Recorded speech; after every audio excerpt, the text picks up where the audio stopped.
ಆತ್ಮೀಯ ವಿದ್ಯಾರ್ಥಿಗಳೇ, ಎಲ್ಲರಿಗೂ ನಮಸ್ಕಾರ. MSF ಚಾನಲ್ಗೆ ಸ್ವಾಗತ.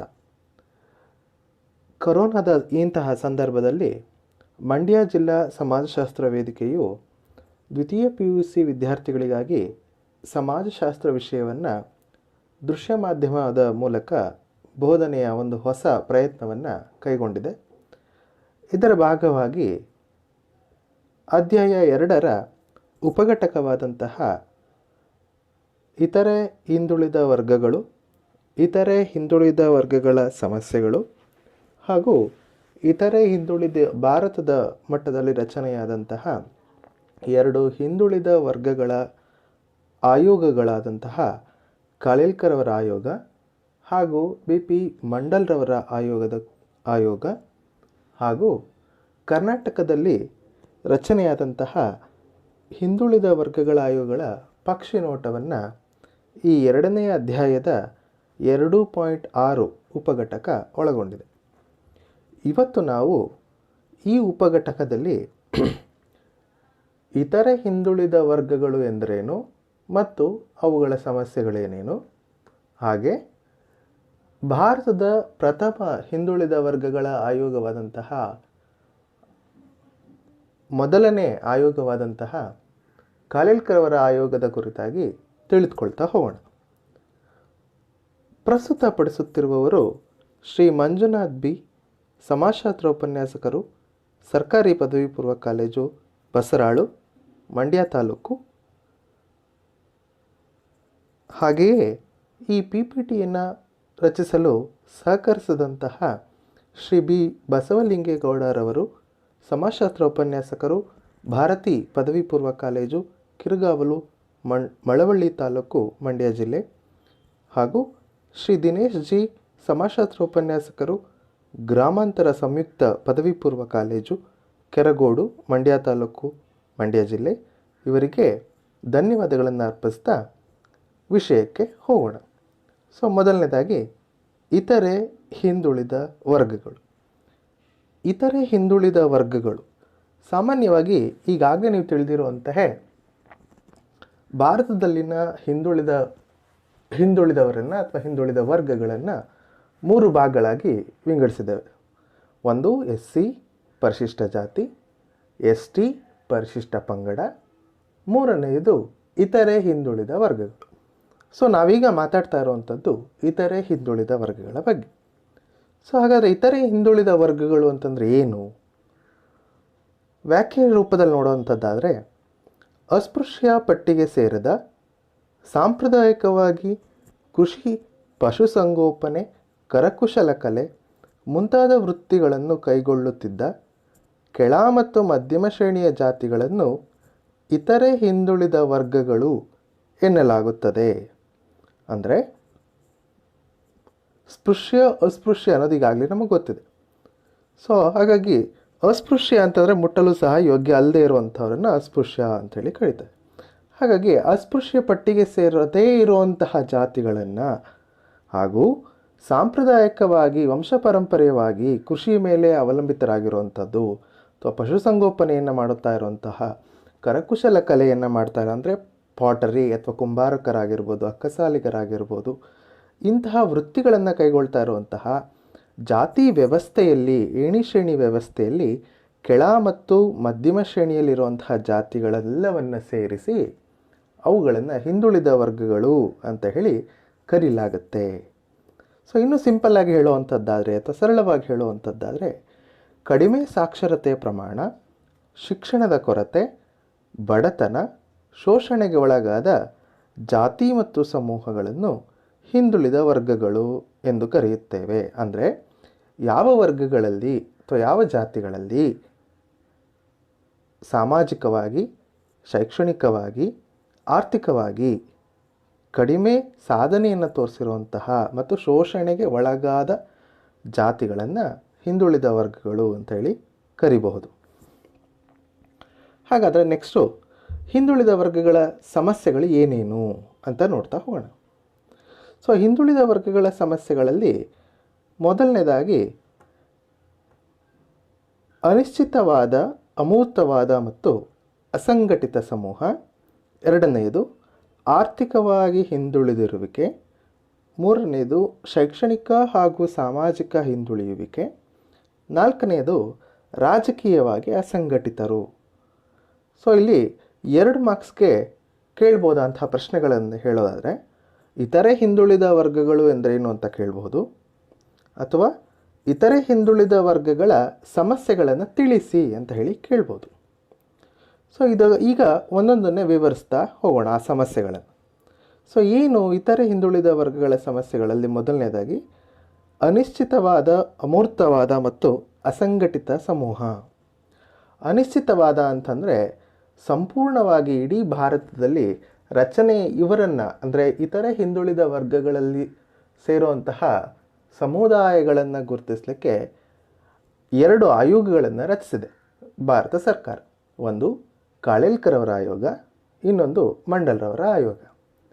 ಕಾಲೇಲ್ಕರ್ ಅವರ ಆಯೋಗ 1953ರಲ್ಲಿ ರಚನೆಯಾಗಿ 2399 ಜಾತಿಗಳನ್ನು ಹಿಂದುಳಿದ ಜಾತಿಗಳು ಅಂತ ಹೇಳಿ ಈ ವರ್ಗಗಳಲ್ಲಿ ಸೇರಿಸ್ತಾ ಹೋಯಿತು.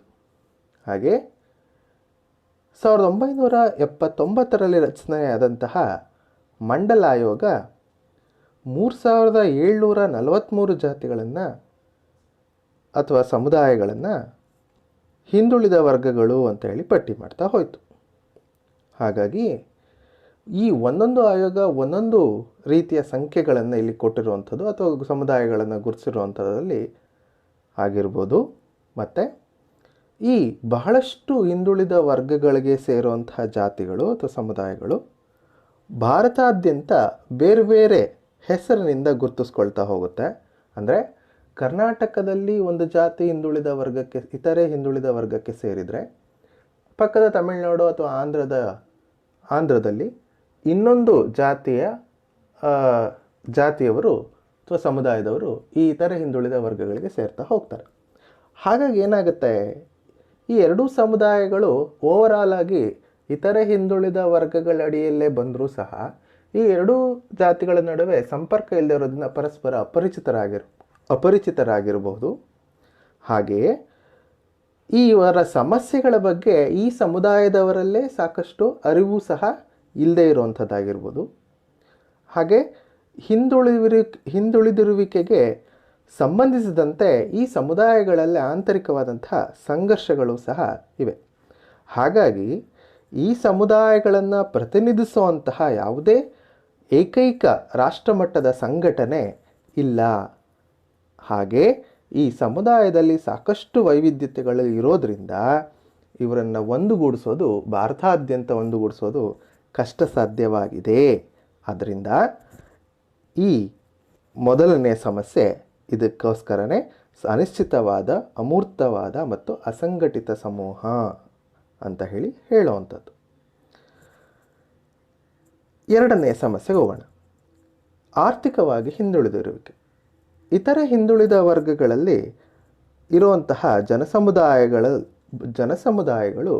ಆರ್ಥಿಕವಾಗಿ ಸಾಕಷ್ಟು ಹಿಂದೆ ಉಳಿದಿದೆ.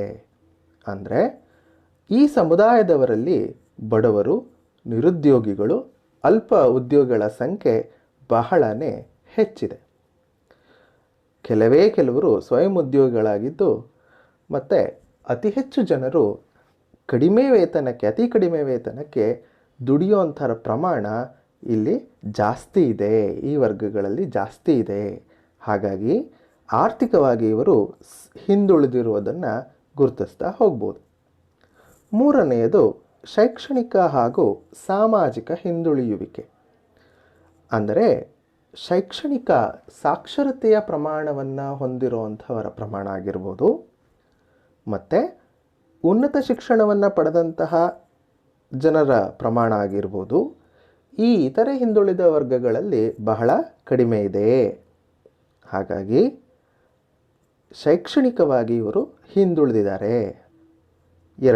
ಅದನ್ನೇ ಮುಂದುವರಿತಾ ಇತರೆ ಜಾತಿಗಳಿಗಿಂತ ಅಸ್ಪೃಶ್ಯತೆಗೆ ಇವರು ಬಲಿಯಾಗಿಲ್ಲ, ಇವರು ಅಸ್ಪೃಶ್ಯರಲ್ಲ.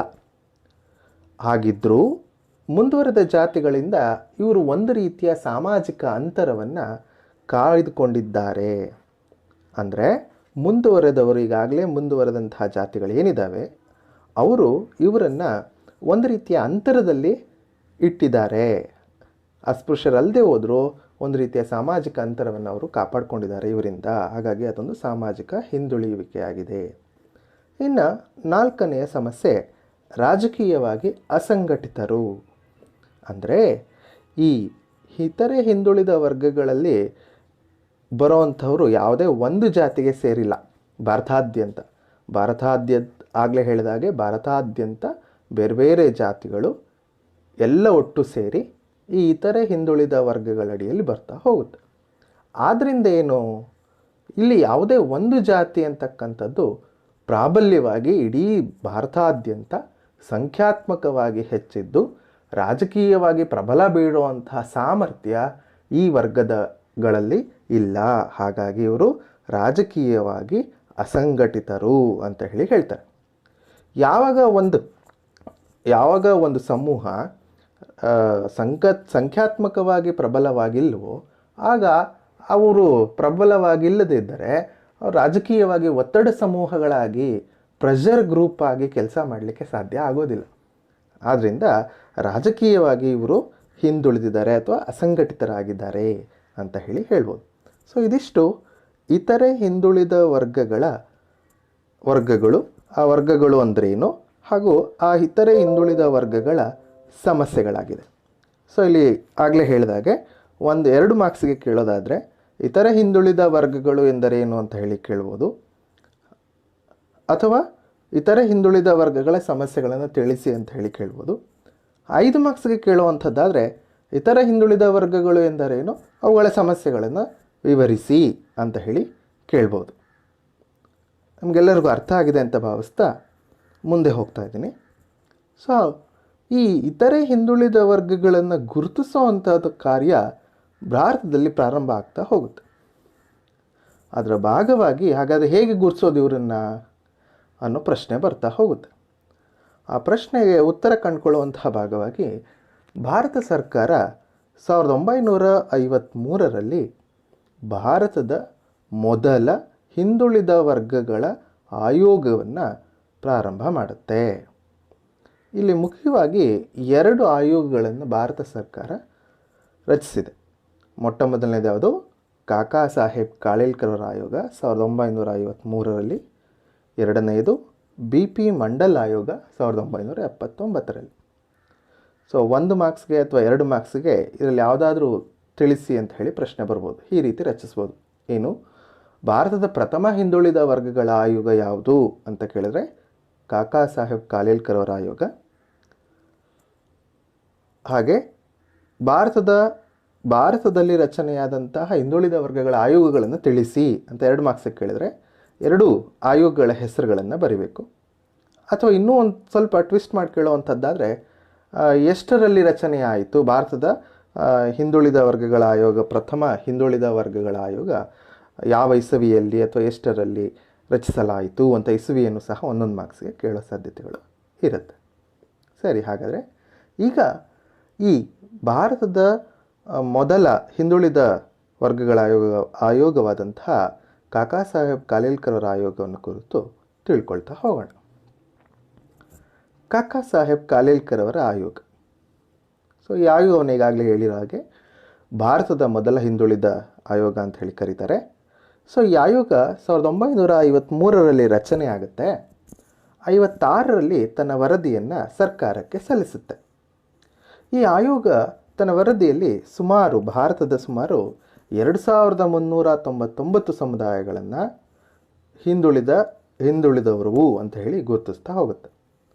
ಅಂದರೆ ಸಾಮಾಜಿಕವಾಗಿ, ಶೈಕ್ಷಣಿಕವಾಗಿ ಹಿಂದುಳಿದಿದ್ದಾರೆ ಅನ್ನೋಂಥ ಅಂಶಗಳನ್ನು ಆಧಾರವಾಗಿಟ್ಟುಕೊಂಡು ಇಷ್ಟು ಸಮುದಾಯಗಳನ್ನು ಈ ಆಯೋಗ, ಕಾಲೇಲ್ಕರ್ ಅವರ ಆಯೋಗ ಗುರುತಿಸ್ತಾ ಹೋಗುತ್ತೆ. ಸೊ ಹಾಗಾದರೆ ಇಷ್ಟು ಜನರನ್ನು ಅಥವಾ ಇಷ್ಟು ಸಮುದಾಯಗಳನ್ನು ಅಥವಾ ಇಷ್ಟು ಜಾತಿಗಳನ್ನು ಹಿಂದುಳಿದವರು ಅಂತ ಗುರುತಿಸ್ಬೇಕು ಅಂತಂದರೆ ಯಾವ ಆಧಾರದ ಮೇಲೆ ಗುರುತಿಸ್ತಾ ಹೋಯಿತು ಈ ಆಯೋಗ ಗುರುತಿಸಿದೆ ಅಂತ ನೋಡ್ತಾ ಹೋಗೋದಾದರೆ ಅದನ್ನೇ ಮಾನದಂಡಗಳು ಅಂತ ಹೇಳ್ತಾ ಹೋಗುವಂಥದ್ದು. ಸೊ ಕಾಲೇಲ್ಕರ್ ಅವರ ಆಯೋಗ ಮುಖ್ಯವಾಗಿ 4 ಮಾನದಂಡಗಳನ್ನು ಆಧಾರವಾಗಿಟ್ಕೊಂಡು ಹಿಂದುಳಿದವರನ್ನು ಗುರುತಿಸ್ತಾ ಹೋಯಿತು. ಅಥವಾ ಗುರುತಿಸಲಿಕ್ಕೆ ಪ್ರಯತ್ನ ಪಡ್ತು. ಮೊದಲನೇದು, ಹಿಂದೂ ಧರ್ಮದ ಸಾಂಪ್ರದಾಯಿಕ ಜಾತಿ ಏಣಿ ಶ್ರೇಣಿಯಲ್ಲಿ ಕೆಳಮಟ್ಟದ ಸ್ಥಾನಮಾನ.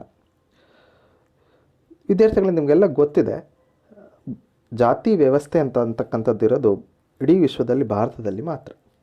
ಸೊ ಹಾಗಾಗಿ ಹಿಂದೂ ಧರ್ಮದ ಸಾಂಪ್ರದಾಯಿಕ ಜಾತಿ ಏಣಿ ಶ್ರೇಣಿ ವ್ಯವಸ್ಥೆಯಲ್ಲಿ, ಅಂದರೆ ಜಾಸ್ತಿಯ ಸ್ಥರ ವಿನ್ಯಾಸದಲ್ಲಿ ಕೆಳಮಟ್ಟದಲ್ಲಿರುವಂತಹ ಒಂದು ಜಾತಿ ಅಥವಾ ಕೆಳ ಸ್ಥಾನಮಾನವನ್ನು, ಅಂತಸ್ತನ್ನು ಹೊಂದಿರುವಂತಹ ಜಾತಿಯನ್ನು ಹಿಂದುಳಿದವರು ಅಂತ ಹೇಳಿ ಗುರುತಿಸಬಹುದು ಅಂತ ಮೊದಲನೇ ಮಾನದಂಡ. ಎರಡನೇದು, ಯಾವ ಜಾತಿ ನಿರ್ದಿಷ್ಟವಾಗಿ ಪ್ರಗತಿಯಾಗಿಲ್ಲದಿರುವುದು.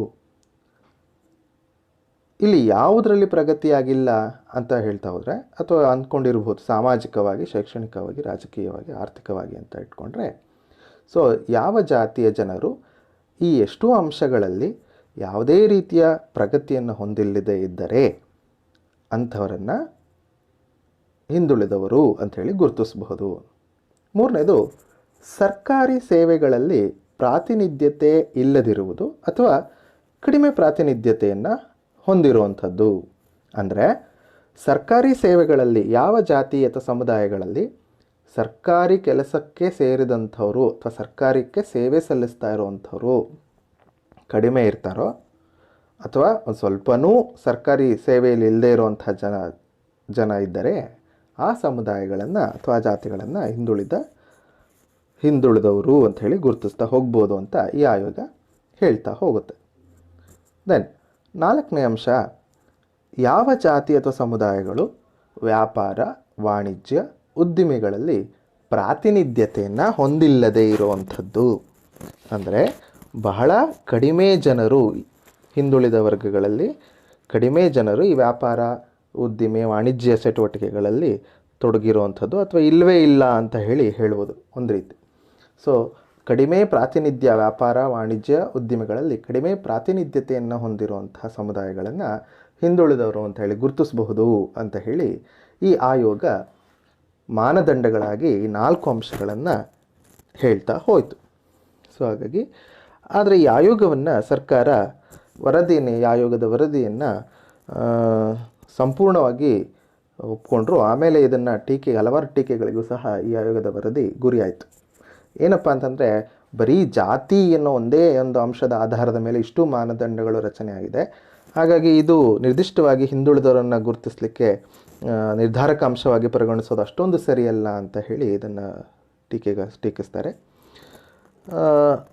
ಹಾಗೆ ದೇಶದ 3ನೇ ಒಂದು ಭಾಗದ ಜನಸಂಖ್ಯೆ ಇವರ ಪ್ರಕಾರ ಹಿಂದುಳಿದವರು ಆಗೋಗ್ತಾರೆ. ಆದ್ದರಿಂದ ಈ ವರದಿಯನ್ನು ಅಷ್ಟಾಗಿ ಪರಿಗಣಿಸದೆ ಸರ್ಕಾರ ಮುಂದಿನ 2ನೇ ಆಯೋಗವನ್ನು ರಚಿಸ್ತಾ ಹೋಗುತ್ತೆ. ಅದೇ BP ಮಂಡಲ್ರವರ ಆಯೋಗ. ಇದನ್ನು ಮುಂದಿನ ತರಗತಿಯಲ್ಲಿ ತಿಳ್ಕೊಳ್ಳೋಣ. ಸೊ ಇಲ್ಲಿವರೆಗೂ ಏನೇನು ತಿಳ್ಕೊಂಡ್ವಿ ಒಂದು ಸತಿ ರಿವೈಸ್ ಮಾಡ್ತಾ ಹೋದರೆ, ಇತರೆ ಹಿಂದುಳಿದ ವರ್ಗಗಳು ಅಂದರೆ ಯಾವ್ಯಾವುದು, ಇತರೆ ಹಿಂದುಳಿದ ವರ್ಗಗಳ ಸಮಸ್ಯೆಗಳು ಯಾವ್ಯಾವುದು, ಅನಿಶ್ಚಿತವಾದ, ಮೂರ್ತವಾದ ಮತ್ತು ಸಂಘಟಿತ ಸಮೂಹ, ಆರ್ಥಿಕವಾಗಿ ಹಿಂದುಳಿದಿರುವಿಕೆ, ಶೈಕ್ಷಣಿಕ ಹಾಗೂ ಸಾಮಾಜಿಕ ಹಿಂದುಳಿಯುವಿಕೆ ಹಾಗೂ ರಾಜಕೀಯ ಅಸಂಘಟಿತರು ಅನ್ನುವಂಥದ್ದು ಹಿಂದುಳಿದ ವರ್ಗಗಳ ಸಮಸ್ಯೆಗಳು. ನೆಕ್ಸ್ಟ್, ಭಾರತದ ಹಿಂದುಳಿದ ವರ್ಗಗಳ ಆಯೋಗ. ಅದರಲ್ಲಿ 2 ಆಯೋಗಗಳಿವೆ. ಒಂದು ಕಾಕಾ ಸಾಹೇಬ್ ಕಾಲೇಲ್ಕರ್ ಅವರ ಆಯೋಗ, ಮತ್ತೊಂದು BP ಮಂಡಲ್ರವರ ಆಯೋಗ.